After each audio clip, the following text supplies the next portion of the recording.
Il s'est revêtu du serpent. Le serpent s'est dirigé vers la femme d'Adam, qui était Ève. Il est venu poser la question à Adam ou à Ève, pour lui faire douter de la parole, afin que le pouvoir que Dieu avait donné à Adam et à Ève les quitte pour qu'il lui soit Dieu et établi sur la terre, pour qu'il fasse de la terre sa propriété, pour que toutes les âmes qui naîtront sur la terre soient les âmes qui seront sous son pouvoir. Quand il a convaincu Adam et Ève, toute la terre était rendue dans le péché. Alors que toutes les âmes qui naissent sur la terre, depuis que le jour, le serpent avait séduit la femme d'Adam, qui était Ève, jusqu'à ce jour, tous les humains qui naissent sur la terre, toutes les âmes qui naissent sur la terre, sont sous l'influence de Satan, sont sous l'influence des démons. Amen. Que vous ne le voulez ou pas, c'est une loi. Depuis que Adam est tombé, depuis que Ève est tombée, mon frère et ma soeur, il faut le savoir, que tout le pouvoir que Adam avait donné à Ève et à son mari Adam pour résister au diable était parti. Et Adam lui-même, sa femme et sa descendance et tous ceux qui naissaient jusqu'à ce soir, ils naissent sous le pouvoir de Satan. Ils naissent sous le pouvoir de la semence du serpent qu'il avait semé dans la personne de Ève, que Ève avait mangé et que Ève aussi avait donné à son mari qui était Adam. Amen. Amen. Et donc toutes les âmes qui naissent, tous les esprits qui viennent sur la terre, en dehors de l'esprit de Dieu, ce sont des esprits déchus. Ce sont des âmes pécheresses. La gloire de Dieu avait quitté ces personnes-là.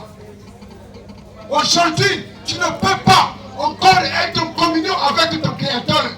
Parce que ton âme a été corrompue. Ton âme avait reçu les semences qu'il ne fallait pas manger. Et ça introduit toute la race humaine dans le chaos, dans la mort. C'est depuis ce jour-là, sur la terre, on parle de la mort. Avant, la mort n'existait pas. Adam n'avait pas pleuré. Adam ne savait pas comment gémir. Adam ne savait pas comment regretter. Mais depuis que le serpent avait convaincu sa femme, et que sa femme aussi a mangé la semence de discorde, toutes les âmes qui naissent sur la terre, elles naissent dans le péché. Elles naissent dans une condition qui est impossible à rencontrer le Seigneur Jésus. À rencontrer la lumière éternelle. À rencontrer le Créateur. Alors quand le Dieu qui a créé Adam, quand il a regardé sur la terre, lui il veut être Dieu. Il a créé les hommes pour qu'ils adorent Dieu. Le diable les a corrompus. Et personne n'avait la capacité de payer le prix qu'il fallait afin que ces âmes-là soient rachetées. Personne n'avait l'occasion, la force, qui était capable de donner quelque chose à Satan pour que toutes les âmes de Dieu, les enfants de Dieu reviennent. Voilà pourquoi, même quand David a vaincu Goliath, en fin de compte, David s'est retrouvé dans le séjour des morts. Même quand Abraham était un homme de foi, le père de la nation, quand Abraham est mort, il s'est retrouvé dans le séjour des morts. Quand Job est mort, un serviteur de Dieu, il s'est retrouvé dans le séjour des morts. Toutes les âmes étaient pécheresses parce que notre père avait péché. Mais il y a quelqu'un, le Seigneur Jésus. Amen. Il a regardé la terre. Il a dit que je ne veux pas perdre mes âmes. Je ne veux pas perdre mes enfants. Je ne veux pas perdre ceux que j'ai créés. Alors je dois descendre sur la terre. Je dois moi-même donner à Satan le prix qu'il faut pour racheter toutes ces âmes. Mon frère, je vais te dire une chose qui va peut-être te choquer. Mais il faut le savoir. Ton âme à toi est plus important que le sang de Jésus. Jésus a donné son sang pour ton âme. Si ton âme, toi, n'était pas importante, Jésus allait rester au ciel. Jésus n'allait pas venir. Jésus n'allait pas mourir. Si Jésus a répandu son sang au calvaire, il a porté sa croix. Il a porté son chapeau d'épines. Amen. Jésus a supporté toutes ses blessures. Jésus a souffert.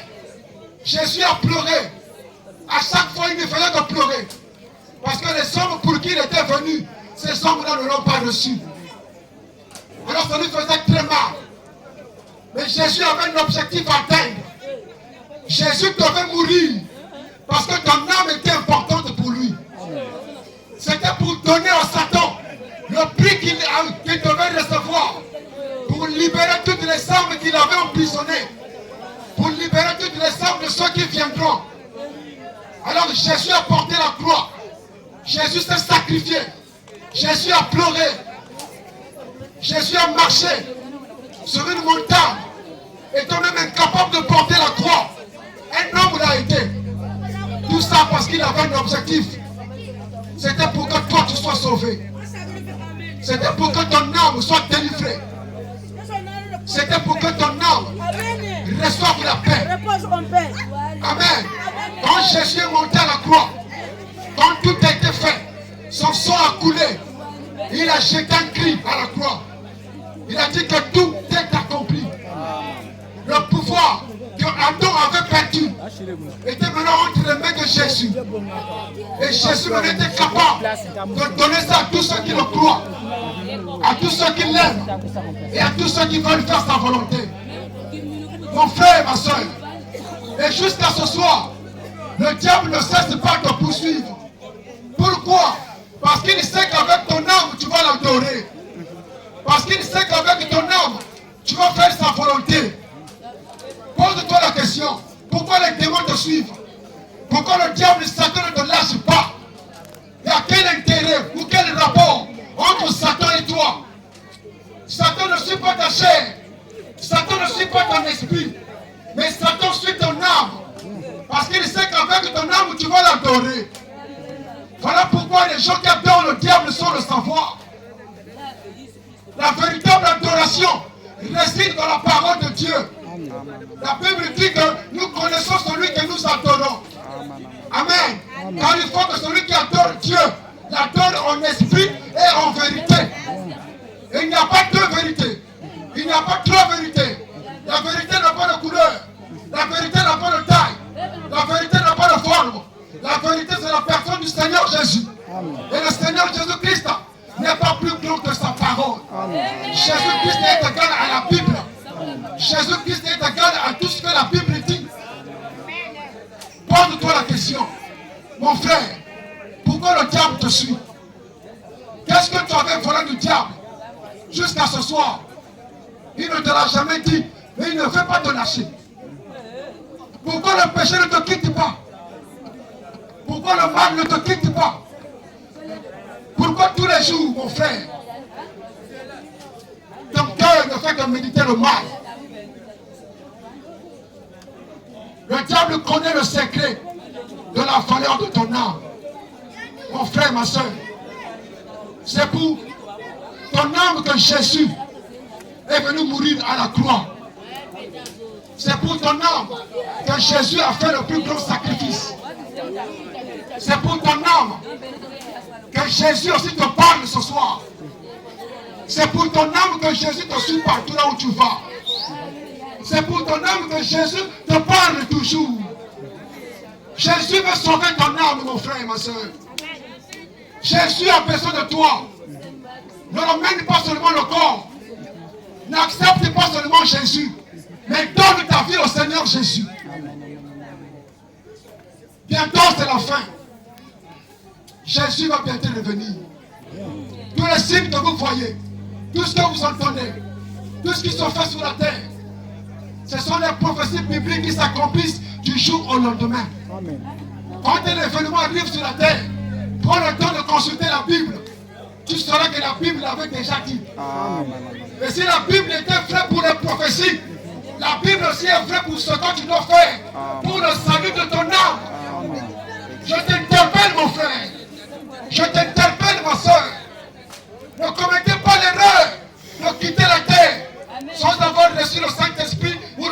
vos âmes. Le diable ne te suit pas pour ton corps. La Bible dit que tu es poussière. Tu retourneras de la poussière. Le diable ne va pas garder toute la terre dans sa poche. Le diable ne peut pas retenir ton esprit. La Bible dit que tous les esprits viennent de Dieu, sauf les esprits de ténèbres. Mais les âmes vont soit dans l'abîme ou au ciel. Parce que si les humains sur la terre peuvent avoir la pensée de créer la prison, c'est pour emprisonner tous ceux qui ne veulent pas respecter les lois de la nature. Vous pensez que Dieu c'est un enfant? Vous pensez que le Seigneur Jésus-Christ ne se soucie pas du fait que les gens ne veulent pas faire sa volonté? On ne vous montre pas. Aucun homme n'a le droit, quand quelqu'un meurt, il vient faire les histoires pour envoyer le corps au ciel. Personne n'a ce droit. La Bible dit que Jésus-Christ est le chemin, pas les chemins, le seul chemin de la vérité qui conduit à la vie éternelle. Amen. Donc si tu ne connais pas Jésus, la vie éternelle ne te concerne pas. Amen. Tu ne peux pas faire un miracle, mon frère. Il nous a été dit, quand une personne quitte la terre, 5 minutes suffit, son âme sort de son corps. Et il y a des anges qui quittent le ciel pour celui qui était chrétien, pour celui qui a donné son âme au Seigneur Jésus. Quand son âme sort, la lumière éternelle, elle est appelée la colonne de feu. Elle quitte l'éternité. C'est elle seule qui connaît le chemin du ciel. Pas un pasteur, mon frère. Pas un prêtre qu'on ne vous montre pas. Si c'était le cas, ça veut dire que tous les prêtres seront au ciel. Si c'était le cas, ça veut dire que tous les pasteurs seront au ciel. C'est pas comme ça. La seule personne qui connaît le chemin du ciel, c'est Jésus et Jésus seul. Amen. Et Jésus le donne à celui qui donne sa vie au Seigneur Jésus. Amen. Amen. À celui qui donne son âme au Seigneur Jésus. Amen. Qu'on ne te montre pas. Il est dit, mon frère, que ton âme vaut 10 000 mondes. Amen. Amen. Pose-toi la question. Pourquoi le diable te poursuit? Quel est l'intérêt du diable dans ta vie? Pose-toi la question, mon frère. Il y a quel rapport? Et pourtant, il est puissant. Le diable peut tout faire. À l'exception de certaines choses. Et pourtant, il peut utiliser les animaux. Et pourtant, il peut tout créer, il peut tout changer ou transformer. Amen. Amen. Quand vous écoutez les chansons de Fanny, vous ne vous fatiguez pas.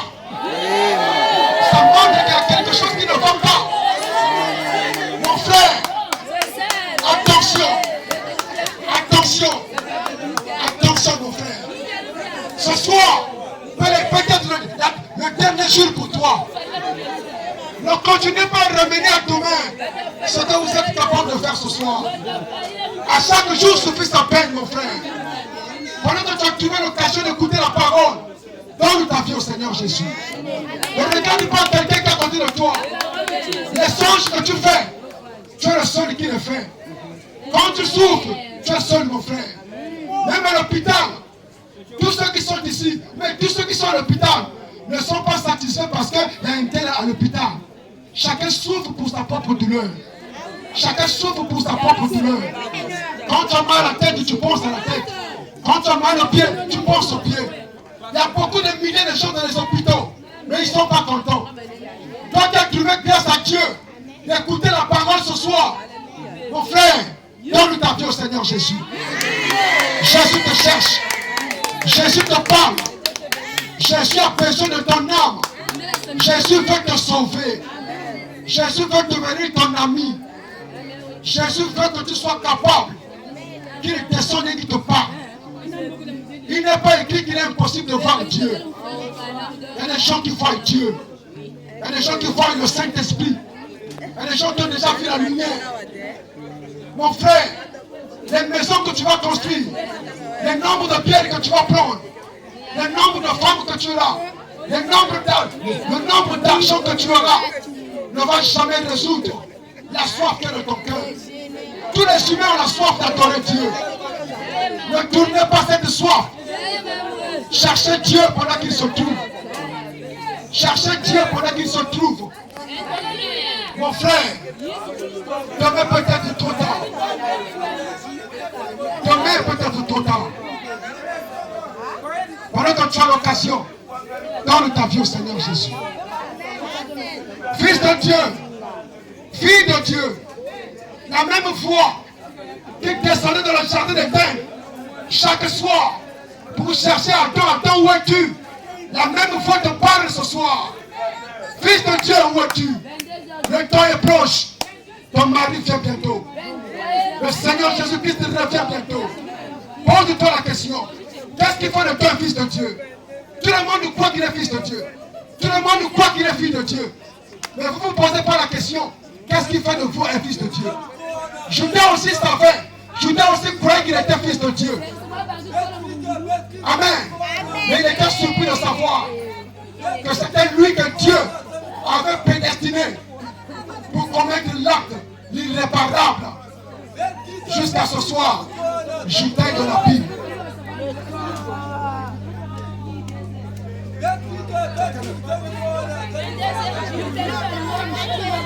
« 21h18.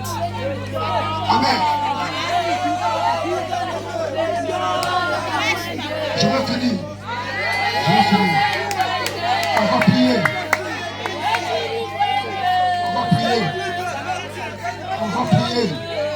Respectez Dieu, mon frère, on va prier. Respectez Dieu, on va prier. Respectez Dieu, on va prier. Dieu n'est pas dans les habitudes. Il faut respecter Dieu. Vous avez tout le temps avec vous. On va prier. Respectez Dieu. On va prier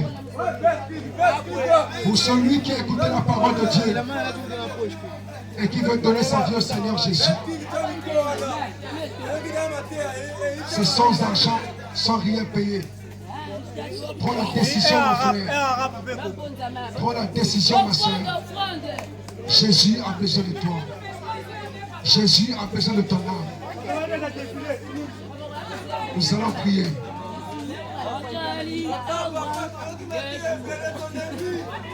Bon berger, divin sauveur,